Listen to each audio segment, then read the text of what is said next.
all know Commodus as the jealous emperor in the movie Gladiator, the one who betrayed his family and became the villain. Most of us just see him as a king who's only after the power and fame and not worthy to rule Rome. But what if I told you that there's more to his story? Commodus is far more complex than he seems. To truly understand his motives and struggles, let me put you in his shoes. Do you think I'm afraid? I think you have been afraid all your life. Unlike Maximus the Invincible, who knows no fear. Okay, picture this. You are the first and only son of a king who is adored by the world as a man of vision. Technically, you're their heir to the throne, but he doesn't pick you because despite being his son, you're never enough for him. You tried so hard to please this man. You studied history, you studied philosophy, just to be the perfect emperor in his eyes. And he talks of his 14 major virtues, none of which you have. You despise that person who does have those virtues because no matter what you did, your father always turned to him, Maximus. You have proved your valor yet again, Maximus. Let us hope. For the last time. There's no one left to fight, sire. There is always someone left to fight. How can I reward Rome's greatest general? Now, Maximus was everything your father wanted. He was brave, disciplined, and loyal. He was the man that your father loved like a son more than he ever loved you. And just when you needed your father's approval the most, he dropped the bombshell that you cannot and will not be his heir. While delivering this news, he not only omitted a tactful preamble to soften or prepare you for the blow, but he strongly pulled the rug out from under you. The very way he phrased it was emotionally inept at best and very cruel at worst. You were obviously unhappy by this news, but you still hold on. Maybe it's not as bad as it seems, you know? Maybe it's not because of his personality or even your failures. So you just have to ask yourself who the person was that just so happened to be more mature than you were, who was older than you, who was the person that wasn't necessarily better than you, but more prepared than you in this exact moment. There is one more duty that I ask of you before you go home. What would you have me do, Caesar? I want you to become the protector of Rome after I die. And then, after doing all those mental gymnastics, your father finally breaks the news to you that he says he wants Maximus, which is a complete stranger, to rule Rome instead of you. You will not be emperor. Which wiser older man is to take my place? My powers will pass to Maximus, to hold in trust. Now, at that moment, you realize that the man you trusted with your life, the very man who gave you life, betrayed you. Everything that you thought was yours, the throne, the legacy, was ripped away. And so you did what you had to do. You took Rome. It wasn't in the most honorable way, but it was your right. It was the only way to prove that you were worthy. Now, once you were the emperor, you thought things would be easy. I mean, you had the title, the palace, the power, everything that you deserved and fought so hard to achieve. But unfortunately, you learned the hard way that ruling an empire isn't as glamorous as it sounds. You would think that everyone would fall in line after all the efforts you put into securing your position. Nope. Trust they weren't too expensive. Caesar. Gracchus. All Rome rejoices in your return, Caesar. There are many matters that require your attention. The Senate was an absolute nightmare. A bunch of old men wagging their fingers, telling you what you should do. With basic sanitation for the Greek quarter. They didn't like you. No, let's rephrase that. They despised you. First things first, they were obsessed with your father.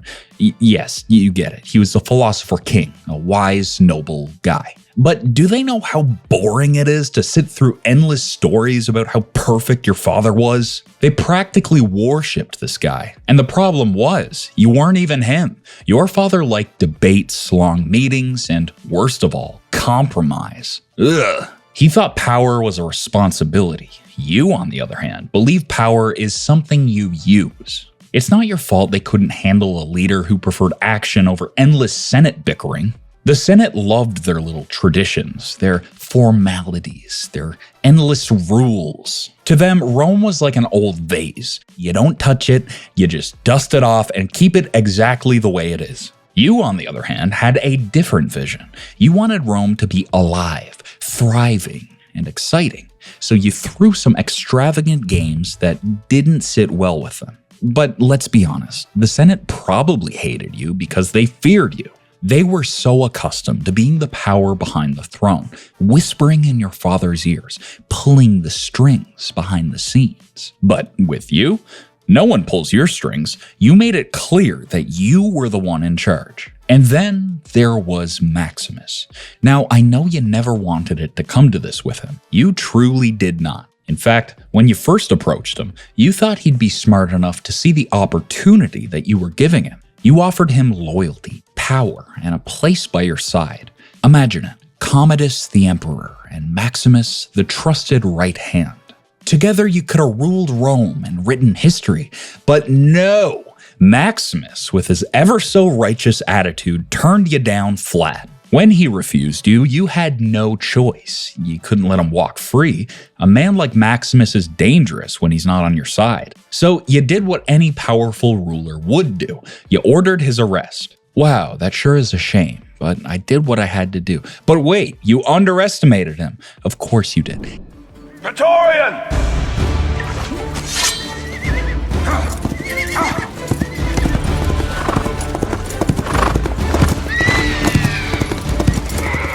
He escaped like the total badass he was. Impressive, you admit, but futile. You're playing 4D chess and he's playing checkers. You knew he'd head home to his family. That's what a man like Maximus does. He clings to his little world of wheat fields and quiet dinners. So you sent men to his home, and you made sure there would be nothing left for him when he got there. But you never imagined he hadn't joined his family in the afterlife. You never expected the whispers from the provinces, the murmurs of a gladiator winning hearts and inspiring the masses, to be about him. No, Maximus was dead.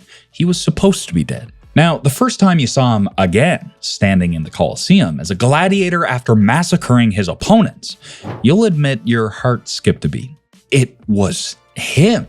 Somehow, he'd survived everything you threw at him, and now he was here in your arena. You gave a silent order to your legion of army to kill him, but the crowd surprised you when they demanded that you allow him to live. As much as you wanted to defy them, you knew you dared not. So you raged in private, of course. The kind of rage where you pick up the sword and smash the statue of your father.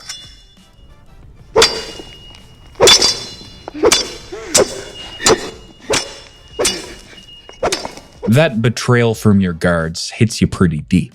They had sworn to you that Maximus was dead. You had even imagined his dead body tossed away like garbage, far away from your sight and your reign.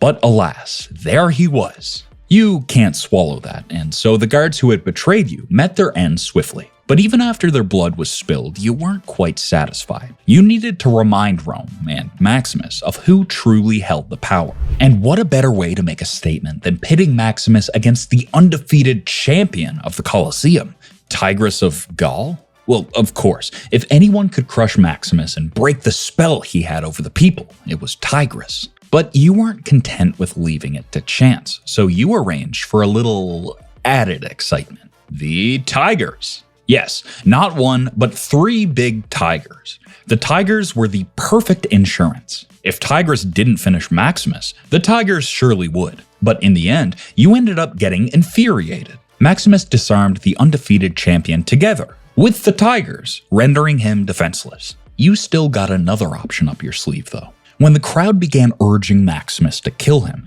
you eagerly awaited the moment that would solidify himself as a killer, just like you. But of course, he threw his sword down. He spared Tigress, defying not only you, but the bloodlust of the entire arena. Now, the crowd, instead of booing, erupted into cheers. You realized that they loved him even more for it. That moment was a dagger to your pride. Maximus showed mercy, making himself look noble and righteous, and everything you weren't. As the crowd chanted his name, you couldn't help but feel a burning rage you could barely contain. You wanted to see him break. No, you needed to see him break. And so you taunted him. Now standing before him, surrounded by the roar of the crowd, you described the gory details of the deaths of his wife and son. But he didn't react the way you'd hoped. Oh, how you wanted to strike him at that very moment and end it right there. But you couldn't, not in front of all those people. Amidst all the chaos and betrayal, you had an assistant, a trusted advisor who always seemed to have your best interests at heart. You raged about the difficulty of killing Maximus, your greatest enemy who stole everything from you. It felt impossible. But your assistant had an idea. He suggested that you lay low, pretend weakness, let Maximus draw close, and then when the time is right, strike. And not wanting to be made a fool, you let him guide you, at least for a little while. Now, that led you to the discovery of your sister's betrayal. Your sister, your very own flesh and blood, someone you loved fiercely, obsessively, even if others would call it a little unnatural. Who were they to judge? She, of all people, was plotting with Maximus. It was as if she plunged a dagger straight into your heart. So when you finally confronted her, it wasn't with anger, but with hurt. Despite being betrayed, you couldn't bring yourself to truly hate her. In the end, you made a decision. You would use her betrayal against her. If your sister truly believed that Maximus was Rome's savior, you would show her just how wrong she was. You would crush him in the arena, in front of the very people she so desperately wanted to protect. When you faced Maximus in the Colosseum, it wasn't just a fight for your throne or power, it was a fight for everything you had lost. The love of your father, the respect of the Senate, the approval of the people, and yes, even the loyalty of your sister. In that moment, you weren't just fighting him, you were fighting all of them. You didn't just want to win, you needed to win. You had to win, to make them see that you were their emperor, their rightful ruler. So you did what was necessary. You wounded him beforehand. Was it dishonorable? Maybe. But at that moment, did you really have a choice?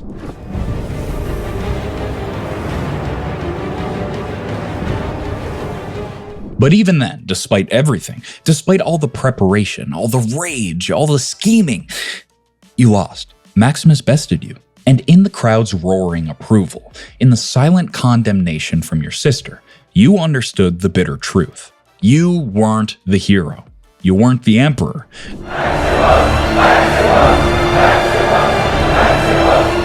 The people, the empire, your own flesh and blood, none of them saw you as the ruler. They saw him. They saw Maximus as their hero. And as the life drained from your body, you understood. You had lost. Not just the throne, not just the empire, but the love of your entire people, the respect of your family, and most painfully, the love of yourself.